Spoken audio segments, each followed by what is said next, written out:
पीड़ित अभिभावक या स्कूल विचारणीय। और ये फीस को लेके मामला है। एक्चुअल में बात ये हुई थी कि कोरोना के समय से काम कम चल रहा था। अब अलग अलग हैं हम लोग, हमारी सहायता जहाँ तक बनती रही अपन करते रहे। और आज मैटर ये बना कि कोरोना के समय से जो फीस उसने बताया नहीं था कि जो कम थी, इंस्टॉलमेंट किस्त पे भरते रहे इन लोग 2000, 4000, 5-5 हज़ार करके। तो अप्रैल तक उन्होंने पैसा दिया था। अब जैसे तैसे अभी कुछ समय से गैप लग गया, तो वो ये कहने लगी कि आप बहुत झाम झटके हो गए, आप मरो या जियो, चाहे घर बेचो, चाहे मजदूरी करो। मजदूरी करते भी हो तो मेरे स्कूल में आए क्यों? सबसे बड़ी बेइज्जती ये करी है सब लोगों के सामने सर। उसने बताया है आज मेरे छोटे भाई ने, तो उन्होंने बेइज्जती ये करी है कि तुम गरीब हो साले, जब मजदूरी कर ही रहे हो तो इतने बड़े स्कूल में पढ़ाते क्यों हो? जैसा कि मैं आपको बताऊं, जो बच्ची ने कंप्लेन की है उसमें हमने ये कहा है कि चाहे मजदूरी करें या अपना घर बैठें, लेकिन हमको स्कूल की फ़ीस चाहिए। इस तरह की टिप्पणी बच्ची ने हमारे ऊपर आरोप लगाया कि प्राचार्य द्वारा दी गई है। साथ ही साथ में ये भी कहा गया है कि बच्चों के सामने बेइज्जत करके भगाया गया है। आपको मैं ये दिखाना चाहूँगी, ये फ़ीस बुक है स्कूल की, फ़ीस 21, जिसमें ये बच्ची का नाम जो है महिमा शाक्या है। आप यहाँ पे देख सकते हैं, ये फ़ीस इनकी 20-21 में 15,000 रुपये थी। उसके बाद इनकी ये फ़ीस बुक सत्र आ जाता है 22 और 23।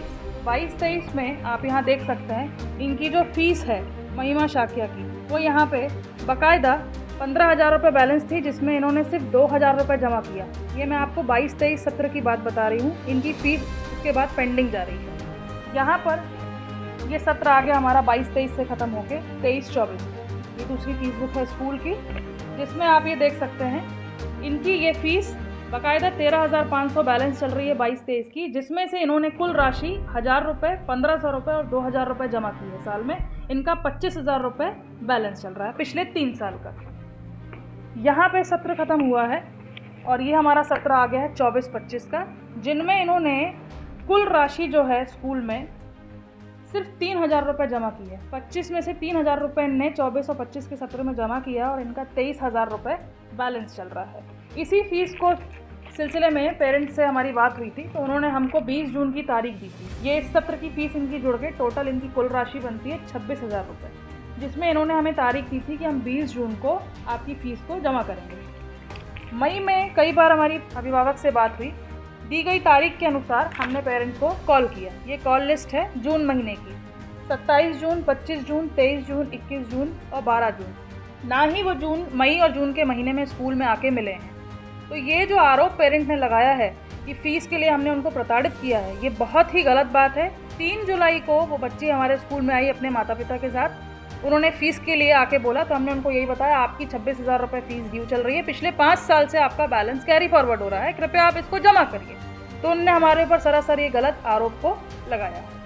इन दिनों एक मुद्दा जिले सहित नगर तहसीलों में जबरदस्त चल रहा है, जिसमें शिक्षा को माफिया बताया जा रहा है और अभिभावक स्कूलों की फीस वसूली को लेकर लगातार अनशन और शिकायतें कर रहे हैं। ऐसा ही एक मामला फिर सामने आया जब एक अभिभावक मनोज साक्य जबलपुर के पाटन से कुछ दिनों पहले जबलपुर कलेक्ट्रेट कार्यालय पहुंचे और बताया कि स्कूल उनसे फीस की मांग कर रहे हैं और उन्हें परेशान कर रहे हैं, जिसको लेकर हम दूसरा पक्ष भी जानने पहुंचे पाटन नगर के मिसपा मिशन स्कूल, जहां विद्यालय की उप प्राचार्य अनुश्री ने रजिस्टर देखकर बताया कि मनोज साक्य द्वारा लगभग 5 सालों से स्कूल की फीस जमा नहीं की जा रही है, जिसके कारण उनसे फीस मांगी गई थी और फिर उनके द्वारा स्कूल की शिकायत की गई।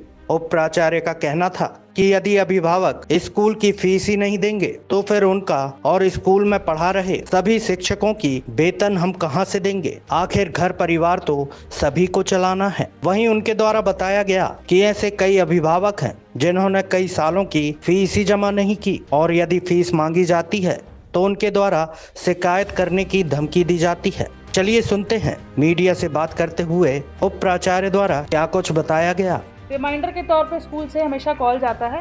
ये कई बच्चों की कॉल लिस्ट है, आप देख सकते हैं। स्कूल खुद पेरेंट्स से कॉल कर करके बात करता है। ये बहुत सारी लिस्ट है बच्चों की, जिसमें हम पेरेंट्स को खुद रिमाइंड कराते हैं कि आप बच्चे की फ़ीस को स्कूल में आके जमा करें, बच्चे की फ़ीस पेंडिंग चल रही है।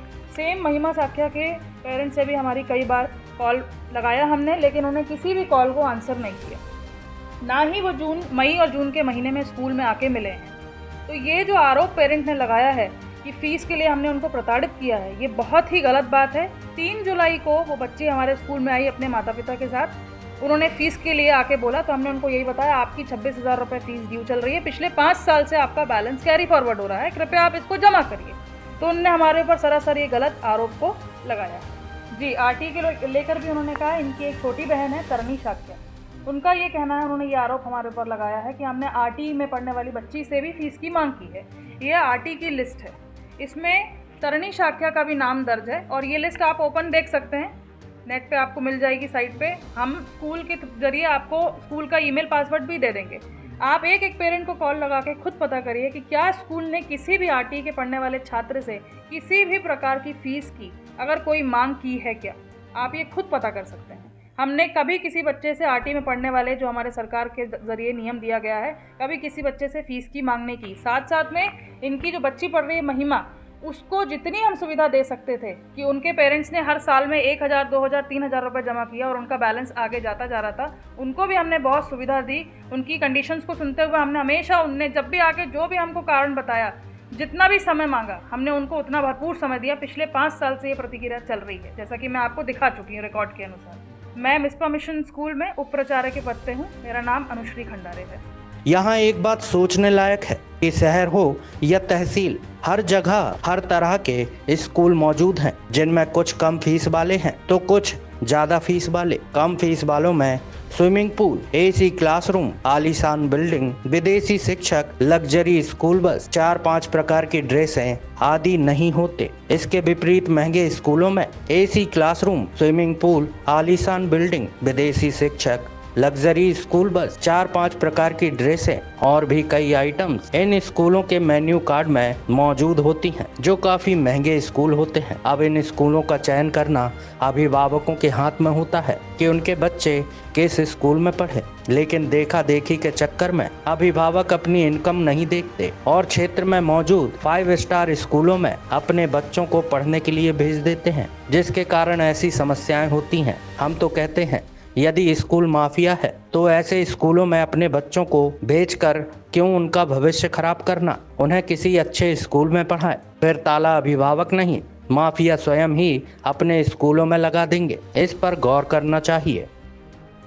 चैनल को सब्सक्राइब करें और बेल आइकॉन को जरूर दबाएं, ताकि आपके क्षेत्र की हर खबर आप तक जरूर पहुंचे। उग्र न्यूज नेटवर्क, हर गलत का उग्र होगा विरोध।